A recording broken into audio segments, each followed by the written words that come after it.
This is Yusuf at JohnTheHutDweller, and again, it probably is going to look like a poorly dubbed kung fu movie. um, Cottage of Dreams asks, uh, I don't get how these denominations call themselves Catholic. When and where does that happen? From my understanding, Cottage of Dreams is a Roman Catholic, so she can be forgiven for not knowing what the Protestants believe about themselves. But yeah, they all recite the Nicene Creed. Nicene Creed has one holy Catholic and Apostolic Church in it. Every single one of the groups that I mentioned will stand behind the Nicene Creed. And that's where they get it from. Because in the early church, you had the first writer outside the New Testament, Ignatius of Antioch, who called the true church Catholic, meaning universal. And that meant, well, people try to say it means a lot of things, but basically means that all the apostles agreed upon Christ and what he meant. They all taught the same thing. That the Gnostics, you hear all these Gnostic writings of like Secret John.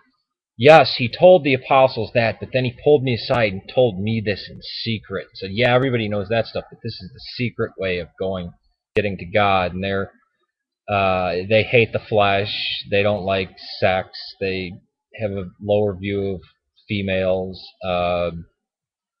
They they believe the God that created the universe, the world, is an evil God, and that the good God is a God entirely of spirit. So matter is bad and spirit is good. Um, which some of them said you can't even commit sin in the flesh because there's no. I mean, they are saved by intellect and by understanding, not by faith or good works or martyrdom or anything like that. They don't have many martyrs. We don't know of any martyrs that they have. It was not popular among the masses. They were just these small monastic intellectuals groups. And that's why they died off because the Catholic religion was the one that people followed, and all the ancient churches call themselves Catholic because the Oriental Orthodox, Assyrian, the Church of Assyria, they actually call Assyrian Catholic, although they're not in union with Rome. The Eastern Orthodox, Antiochian Orthodox, Roman Catholic, and then any of the breakoffs of the Roman Catholic Church call themselves Catholic because they're not Gnostics. They agree with Paul and Peter and James and John, the work in the New Testament.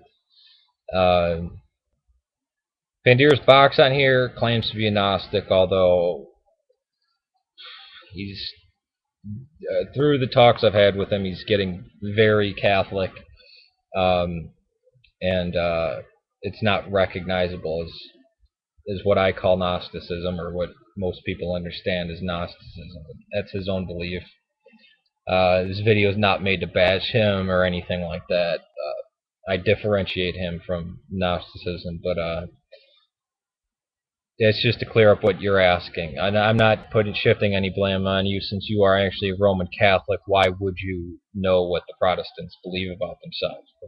For somebody to come on and say it's a cult, and then these are the people watching this show, which seeks to debunk Mormonism with historical Christianity.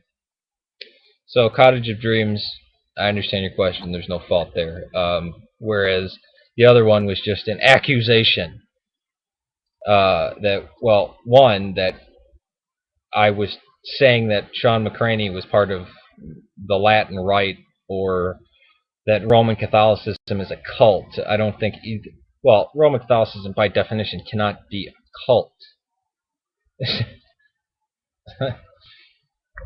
Even though I disagree with many things about the Roman Catholic Church.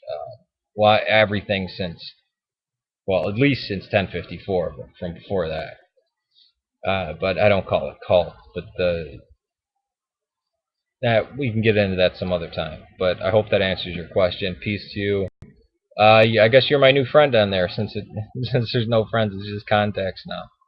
Uh, Peace to you, and well, I guess Christmas is over for you, so have a blessed Epiphany.